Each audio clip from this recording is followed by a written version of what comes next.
नमस्कार। इस हफ्ते मैं बात करना चाहूँगा, बहुत अहम मुद्दा है जो कोविड के टीके बनाए जा रहे हैं उसकी कीमतों पर।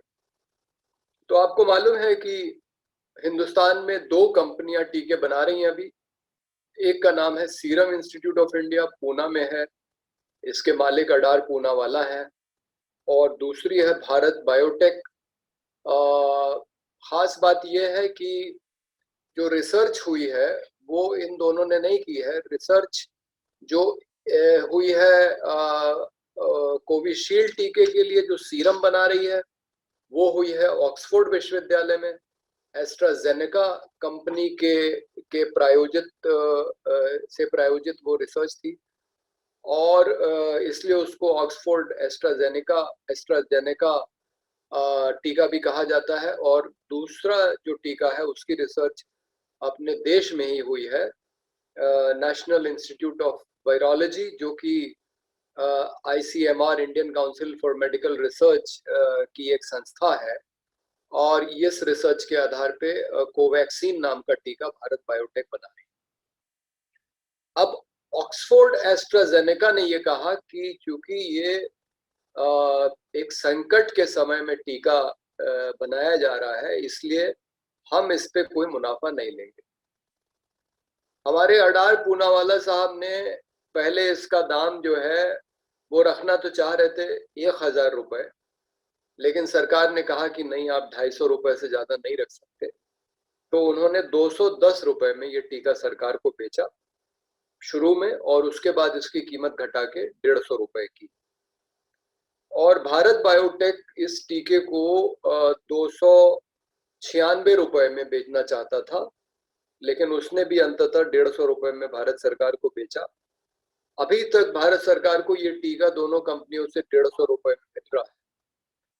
लेकिन अब ताज्जुब की बात यह है कि जबकि सारे जो प्रथम पंक्ति के जो जो कोरोना कार्यकर्ता हैं, स्वास्थ्य कर्मी वगैरह, उनको 60 साल से ऊपर वालों को यानी कि वरिष्ठ नागरिकों को, और 45 साल से ऊपर वालों को जब टीका लग गया 150 रुपए में, जो सरकार ने खरीद के सरकारी चिकित्सा संस्थाओं के माध्यम से मुफ्त लगवाया।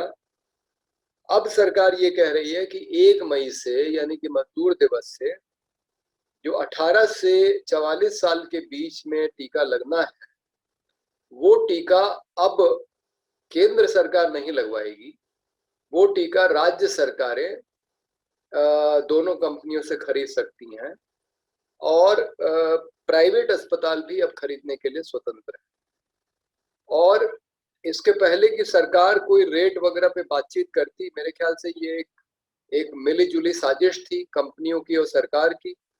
जिस आत्मविश्वास के साथ अडार पूनावाला ने ये इन रेटों की घोषणा की है, उससे लगता तो यही है कि सरकार की जानकारी में पूरी बात थी। उन्होंने बड़े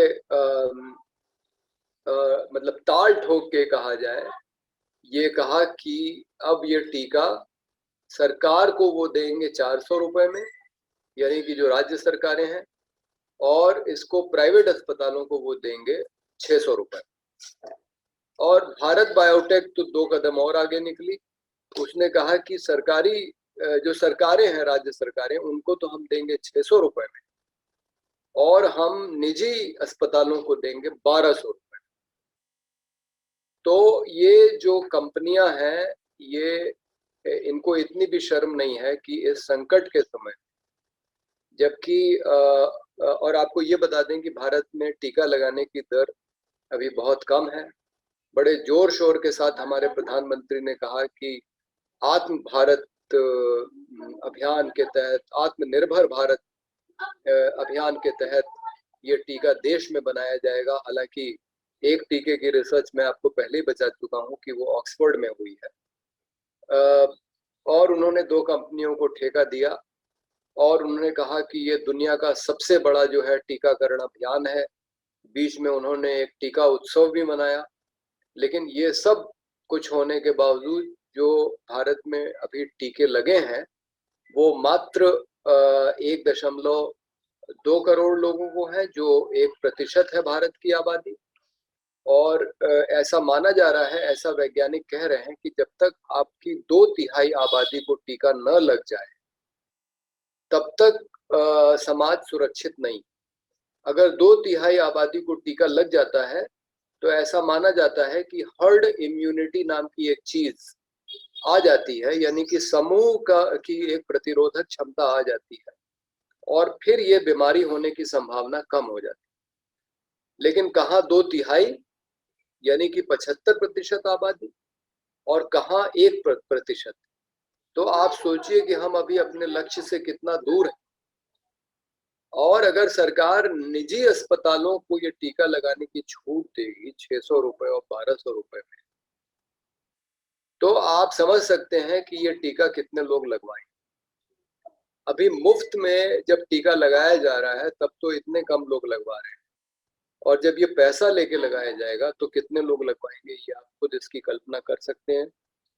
18 साल से 44 साल के लिए जो व्यवस्था की जा रही है, कहा तो जा रहा है कि सरकार, कुछ सरकारें उन्होंने घोषणा की है कि उसको ये मुफ्त में लगाएंगी, लेकिन राज्य सरकारों की क्षमता केंद्र सरकार से कम होती है, वो उनके पास संसाधन कम होते हैं, वो कितने हद तक इसको मुफ्त लगवा पाएंगे अभी मालूम नहीं है। तो ये इस पूरी टीकाकरण अभियान को मोदी सरकार ने इसका निजीकरण करके, एक तरीके से कहा जाए तो इसको अब संशय में डाल दिया है। अब अनिश्चितता की स्थिति हो गई है कि आखिर कितनी आबादी का टीकाकरण हो पाएगा। अभी जबकि अमेरिका जैसा देश, जिसके पास संसाधनों की कोई कमी नहीं है, उसने भी अभी अपनी सिर्फ 68% आबादी का टीकाकरण किया है, लेकिन उसका उसका परिणाम दिखाई पड़ रहा है। आप देखिए पिछले साल अमेरिका की स्थिति कितनी खराब थी। शायद दुनिया में सबसे ज्यादा लोग अमेरिका में मर रहे थे। और इस समय आप देखिए, एक तो वहाँ नेतृत्व परिवर्तन हुआ है। एक ऐसा राष्ट्रपति था पहले जो कोरोना को मानता ही नहीं था, सार्वजनिक रूप से कोरोना का उपहास करता था और मास्क पहनता नहीं था, या मास्क पहनता था तो स्टेज पे आके उसको फेंक देता था बड़ी हे दृष्टि से।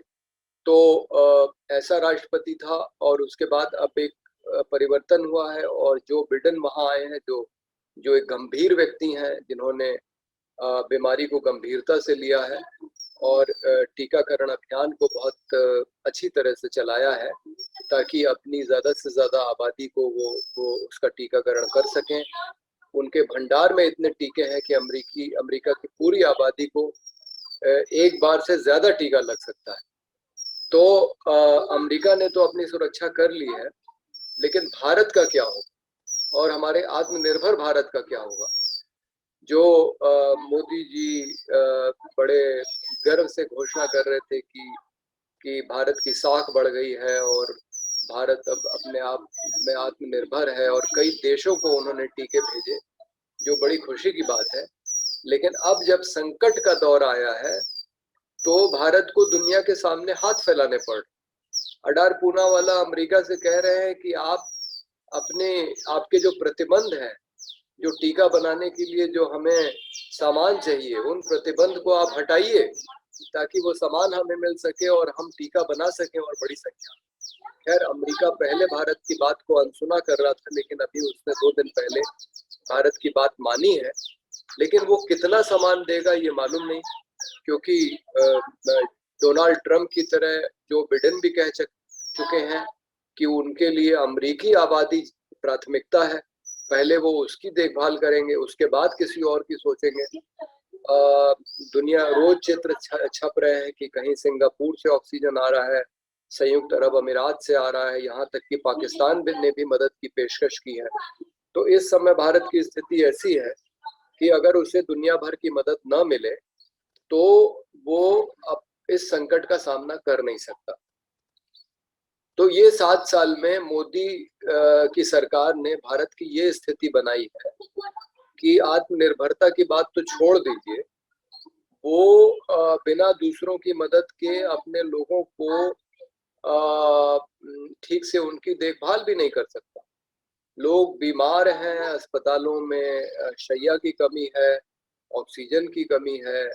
रेमडेसिविर एक दवा है जो मालूम नहीं कितनी कारगर है, क्योंकि वो तो एक सामान्य एंटीवायरल दवा है। पिछले साल आपको याद होगा बहुत हो हल्ला मचा था हाइड्रोक्सी क्लोरोक्वीन को लेके, और डोनाल्ड ट्रंप ने कहा था वो है मलेरिया की दवा, यानी मलेरिया रोग की रोकथाम के लिए। लेकिन ऐसा माना जा रहा था कि वो कोरोना में भी काम करेगी, और डोनाल्ड ट्रंप को भारत से हाइड्रोक्सी क्लोरोक्वीन चाहिए थी, तो उन्होंने भारत को धमकी देके वो दवा भारत से ली, ये कहते हुए कि अगर भारत दवा नहीं देगा तो वो उसके खिलाफ कार्रवाई करेंगे, कुछ प्रतिबंध वगैरह लगाएंगे। तो भारत को वो दवा अमेरिका को देनी पड़ी। और आज जब भारत को अमेरिका से कुछ सामान की जरूरत है अपने टीके को बनाने के लिए, तो अमेरिका बड़ी मजबूरी में अब ये कह रहा है कि वो मदद करेगा भारत की। तो भारत की स्थिति को ऐसा दयनीय बना दिया है हमारे नेताओं ने, हमारी सरकार ने, ये आप देख रहे हैं। और हम, ऐसा लग रहा है कि लाचार अस्पतालों में डॉक्टरों को समझ में नहीं आ रहा है कैसे मरीजों की देखभाल करें। बोझ इतना बढ़ गया है कि उनके पास समय नहीं है मरीजों को देखने के लिए। मरीज ऑक्सीजन की कमी के कारण, वेंटिलेटर की कमी के कारण मर रहे हैं, और शमशान में जगह नहीं है मरीजों को उनके अंतिम क्रियाकर्म के लिए। तो सभी जगह हाहाकार है। बाजार में ऑक्सीजन, रेमडेसिविर, सभी चीजों की कमी है। तमाम चीजों की कालाबाजारी हो रही है। अस्पताल के अंदर लखनऊ के सांसद कौशल किशोर ने आरोप लगाया है कि बलरामपुर अस्पताल के अंदर 28 वेंटिलेटर हैं और सिर्फ 4 या 7 काम कर रहे हैं। बाकी इसलिए नहीं काम कर रहे हैं क्योंकि उनको चलाने वाला कोई नहीं है। और मैंने ये भी सुना है अपने एक मित्र के माध्यम से कि किसी को बलरामपुर अस्पताल में वेंटिलेटर लेने के लिए अस्पताल में एक बड़ी रकम देनी पड़ी, यानी कि जो अस्पताल के कर्मचारी हैं उनको इतनी कमी है वेंटिलेटर की। तो ऐसे समय में सीरम इंस्टीट्यूट और भारत बायोटेक जो इस बीमारी का फायदा उठा के, मेरे ख्याल से मोदी जी ने जो कहा था आपदा में अवसर, उसके उसके अनैतिक इस्तेमाल का, उसके दुरुपयोग का ये एक उदाहरण है कि लोगों की मजबूरी का फायदा उठा के टीकों को इतने ऊंचे दामों पे बेचा जा रहा है। और सारे जो टीकाकरण जो अभियान है उसको एक तरीके से इन्होंने अनिश्चितता की स्थिति में डाल दिया है। इनसे पूछा जाना चाहिए कि ये जो इन्होंने दर तय की है, इन्होंने अपने आप कैसे तय कर ली। एक तरफ किसान बैठा हुआ है धरने पे, आज मुझे लगता है कि अब 4 महीने होने को आ रहे हैं, और जी 26 नवंबर को शुरू हुआ था, अब 4 महीने हो गए हैं। और किसान की सिर्फ ये मांग है कि न्यूनतम समर्थन मूल्य, जो उसके लागत मूल्य का सिर्फ 1.5 गुना होता है, उसको वो एक अधिकार के रूप में मांग रहा है, जो सरकार उसको देने को तैयार नहीं है। और उसको खुले बाजार के भरोसे छोड़ना चाहती है। और दूसरी तरफ ये जो टीके बनाने वाली कंपनियां हैं, ये बड़े जोर शोर से ये अपनी दरों की घोषणा कर रही हैं। ऐसा लगता है कि इनके ऊपर कोई अंकुश नहीं। तो ये कैसे हो रहा है, ये सब समझने वाली बात है। और जो बात सीधी सीधी समझ में आती है वो ये, जबकि सरकार इनकी मदद भी कर रही है। सरकार से सीरम इंस्टीट्यूट ने 3,000 करोड़ रुपए मांगे हैं अपनी उत्पादन क्षमता को बढ़ाने के लिए। सरकार ने दोनों कंपनियों की मदद की है। मेरे ख्याल से 4,500 करोड़ रुपए की मदद दोनों कंपनियों को गई है, जो जो अनुदान के रूप में गई। मतलब ये ऋण नहीं है जो इनको वापस कर। तो ये सरकार से भी पैसा ले रही हैं कंपनियां, और लोगों को भी लूटने की इनकी तैयारी है। तो आखिर इनको ये छूट कैसे मिली हुई है भारत में, ये बहुत बड़ा सवाल है।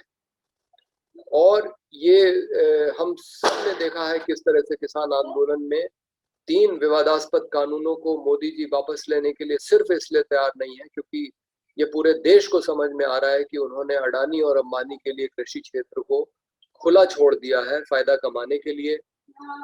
बड़े गोदाम बना के किसानों से अनाज खरीद के और फिर जब उसकी कमी हो तब ऊंचे दामों पे उसको बेचने के लिए, और इसके अलावा ठेका खेती और तमाम दूसरे तरीकों से किसानों को चूसने के लिए। तो ये बात सबको समझ में आ रही है कि ये अडानी अंबानी का दबाव है जिसकी वजह से ये कानून वापस नहीं लिए जा रहे हैं। आप सिंघू बॉर्डर जाएं, टीकरी बॉर्डर जाएं, तो वहां पे ऐसे बैनर लगे हुए हैं जिसमें दिखाया जाता है कि मोदी और अडानी और अंबानी का रिश्ता क्या है। और ठीक अब यही बात समझ में आ रही है कि कोरोना टीके के मामले में भारत बायोटेक और सीरम के साथ भारत सरकार का क्या गठजोड़ है, और ये पूरा मामला चुनावी चंदे से जुड़ा हुआ प्रतीत होता है क्योंकि मोदी सरकार के आने के बाद जब अरुण जेटली वित्त मंत्री थे तो एक परिवर्तन किया गया है राजनीतिक दलों को चंदा देने की व्यवस्था में, और वो ये है कि अब कोई भी पूंजीपति स्टेट बैंक ऑफ इंडिया से इलेक्टोरल बॉन्ड खरीद के और उसको किसी भी राजनीतिक दल को दे सकता है। ये बात सिर्फ स्टेट बैंक को मालूम होगी कि कौन कितने का बॉन्ड खरीद रहा है। चुनाव आयोग को भी राजनीतिक दल को बताने की जरूरत नहीं है कि उसको कितना चंदा किस पूंजीपति से मिला। सामान्य तौर पे 20,000 रुपए के ऊपर का चंदा हर एक राजनीतिक दल को बताना पड़ता है चुनाव आयोग को, जब वो अपने साल के अंत में जब अपनी अपनी ऑडिट रिपोर्ट फाइल करते हैं कि 20,000 से ऊपर हर एक चंदा किस ने दिया और उसका पैन कार्ड नंबर, उसका पता, पूरी जानकारी चंदा देने वाले की चुनाव आयोग को देनी पड़ती है हर एक राजनीतिक दल को। लेकिन अगर आप चंदा इलेक्टोरल बॉन्ड के माध्यम से दे रहे हैं तो मजेदार बात यह है कि 20,000 के ऊपर का चंदा या चाहे जितना बड़ा चंदा हो वो अब आपको चुनाव आयोग को भी बताने की जरूरत नहीं। और सूचना के अधिकार में अगर आप स्टेट बैंक से पूछना चाहें कि किसने कितने इलेक्टोरल बॉन्ड खरीदे तो वो आपको नहीं बताएगी, क्योंकि ऐसा कहा जा रहा है कि दान देने वाले की, चंदा देने वाले की पहचान को सुरक्षित करने के लिए ये पूरी व्यवस्था अपारदर्शी रहे। तो अब आप समझ सकते हैं कि चाहे अडानी हो, अंबानी हो, अडार पूनावाला हो, भारत बायोटेक हो, वो कितना पैसा भारतीय जनता पार्टी को दे रहे हैं ये किसी को पता नहीं लगेगा। और इसके बदले में मोदी सरकार ने उनको छूट दे रखी है इस देश के किसानों, इस देश के जो नौजवान हैं, क्योंकि 18 से 44 वर्ग में ज्यादातर वर्ष के वर्ग में ज्यादातर नौजवान ही आएंगे। किसानों और नौजवानों को लूटने की छूट जो मोदी सरकार ने दे रखी है एक लोकतंत्र के अंदर, ये बहुत शर्म की बात है कि आप समाज के अलग उम्र के लोगों के लिए, अलग तबके के लोगों के लिए आप अलग अलग नीतियां बना रहे हैं। अमीर के लिए एक, गरीब के लिए एक, और गरीब तो उसको तो पता नहीं इसका लाभ भी मिलेगा कि नहीं, क्योंकि जब प्राइवेट अस्पतालों को छूट रहेगी पैसा कमाने के लिए तो हमारी व्यवस्था में इतना भ्रष्टाचार है कि शायद सरकार जो टीके खरीदेगी वो भी प्राइवेट अस्पतालों के पास ही पहुंच जाएंगे। ये हमने देखा है भारत में होते हुए। सरकारी अस्पतालों की दवा बाहर निजी दवा की दुकानों पे पहुंच जाती है बिकने के लिए। सरकारी कर्मचारियों और दलालों का ऐसा एक गठजोड़ होता है। तो इसकी कोई गारंटी नहीं है कि अब मुफ्त में लोगों को टीके लग पाएंगे, खास करके 18 से 44 वर्ष के लोगों के लिए, और इस पे एक भरपूर मुनाफा कमाया जाएगा। इसका विरोध हम लोग कर रहे हैं। सोशलिस्ट पार्टी की तरफ से एक हस्ताक्षर अभियान चल रहा है जिसमें हम ये कह रहे हैं कि ये हमें मंजूर नहीं है कि आप अलग अलग रेट पे राज्य सरकारों को, निजी अस्पतालों को, केंद्र सरकार को, और निर्यात करने का अलग रेट है। और पूरे भारत में अगर सबसे महंगा कहीं टीका सीरम इंस्टीट्यूट दे रही है तो भारत, यानी कि हमसे भी अमीर देशों को, यूरोपियन देशों को वो टीका सस्ते में दे रहे हैं, भारत में महंगा बेच रहे हैं। ये तो और भी हास्यास्पद बात है। तो इसका विरोध किया जा रहा है। सिटीजन्स फॉर डेमोक्रेसी संस्था जो जयप्रकाश नारायण जी ने, जस्टिस वी.एम. तारकुंडे ने बनाई थी, 1 मई को उसने तय किया है, जब से ये नई नीति लागू होगी जिसमें कि निजी अस्पतालों को छूट मिलेगी अधिक दाम पे टीका लगाने की, उस दिन 1 दिन का उपवास रखा है। सोशलिस्ट पार्टी इंडिया ने घोषणा की है कि वो इस उपवास का समर्थन करेगी और इस समय तो शायद खुले में प्रदर्शन करना संभव नहीं होगा, सरकार करने नहीं देगी, तो हम एक ऑनलाइन प्रदर्शन भी करेंगे 30 अप्रैल को 1 मई की पूर्व संध्या पे इस उपवास के समर्थन में। और एक चिट्ठी मैंने लिखी है योगी आदित्यनाथ को कल ही, जो मैंने ईमेल के माध्यम से उनको भेजी है, और मैंने ये कहा है कि जबकि अन्य राज्य सरकारें इस टीके के दरों की नीति का विरोध कर रही हैं और कह रही हैं कि टीका अगर आप 150 रुपए में दे रहे हैं सरकार को, केंद्र सरकार को, तो उसी रेट पे हमको दीजिए ताकि हम आम जनता को मुफ्त में ये लगा सकें। और ये निजी हाथों में तो बिल्कुल जाना ही नहीं चाहिए, नहीं तो ये एक लूट की खुली छूट मिलेगी उनको। लेकिन हमारे योगी आदित्यनाथ ने ये घोषणा कर दी कि वो 1 करोड़ टीके खरीदेंगे, 50,000 कोविशील्ड के, 50,000 कोवैक्सीन के, और ऊंचे दामों पे उनको भुगतान किया जाएगा। तो मैंने ये सवाल खड़ा किया है कि वो पैसा भले ही वो सरकार का दे रहे हैं, लेकिन वो है पैसा तो जनता का, तो जनता के संसाधनों का दुरुपयोग न करें।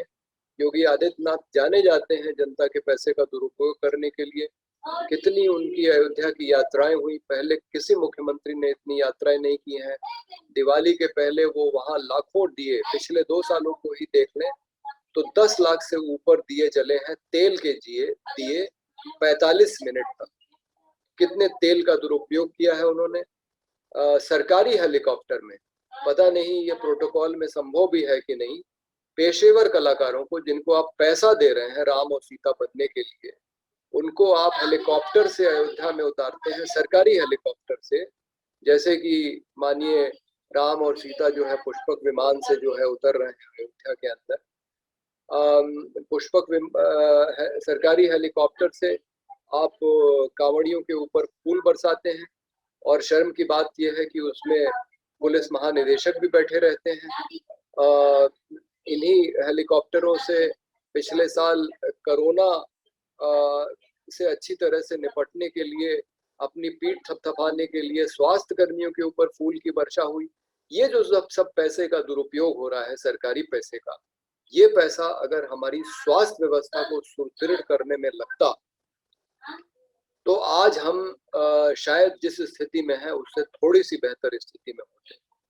योगी घोषणा कर रहे हैं कि अस्पतालों में शैया की संख्या दुगनी की जाए, लेकिन ये सवाल नहीं कोई पूछ रहा है कि आप शैया की संख्या तो दुगनी कर देंगे, लेकिन अतिरिक्त चिकित्सक, स्वास्थ्य कर्मी, बलरामपुर अस्पताल में वेंटिलेटर चलाने के लिए तकनीकी रूप से प्रशिक्षित लोग नहीं है। आप अगर वेंटिलेटर कहीं से ले भी आएंगे, ऑक्सीजन कहीं से ले भी आएंगे, तकनीकी रूप से प्रशिक्षित लोग नहीं होंगे, तो फिर इनको चलाएगा कौन। और आपको सफाई कर्मी भी चाहिए, तो सिर्फ शैया की संख्या बढ़ाने से काम नहीं चलेगा। इस पूरी व्यवस्था को चलाने के, स्वास्थ्य की व्यवस्था को चलाने के जो एक मानव संसाधन चाहिए, वो कहाँ से आएगा और उसके लिए पैसा कहाँ से आएगा, ये योगी आदित्यनाथ नहीं बता रहे। और दूसरी तरफ स्थिति ये है कि केंद्र सरकार ने 35,000 करोड़ रुपए तो सिर्फ टीकाकरण अभियान के लिए रखे हुए हैं, और पीएम केयर्स फंड में ना जाने कितना पैसा है, क्योंकि प्रधानमंत्री बताने को नहीं तैयार है। वो कहते हैं निजी ट्रस्ट है, प्रधानमंत्री के नाम पे एक निजी ट्रस्ट चला रहे हैं। वो सूचना के अधिकार में आप कोई जानकारी नहीं मांग सकते। तो पैसा है सरकार के पास, लेकिन वो खर्च नहीं कर रही है, धीमे धीमे खर्च कर रही है। और दूसरी तरफ लोग लाचार हैं, मर रहे हैं बीमारी के अभाव में। तो ये सरकार जो जनता के संसाधनों का दुरुपयोग करती है, या यूं कहें कि उसको कैसे सदुपयोग किया जाए ये मालूम नहीं। इससे मैंने कहा है कि आप जनता के संसाधनों को बर्बाद न करें और उसका सदुपयोग करके अपनी स्वास्थ्य व्यवस्था को सुदृढ़ करें, ताकि लोगों को इतनी परेशानी न झेलनी पड़े। तो मुझे मालूम नहीं मेरे पत्र का क्या असर होगा, मतलब वो उस पे गौर भी करेंगे कि नहीं, या फिर ये माना जाएगा कि मैं सरकार का विरोध कर रहा हूँ, मेरे खिलाफ ही कोई कार्रवाई शुरू हो जाए।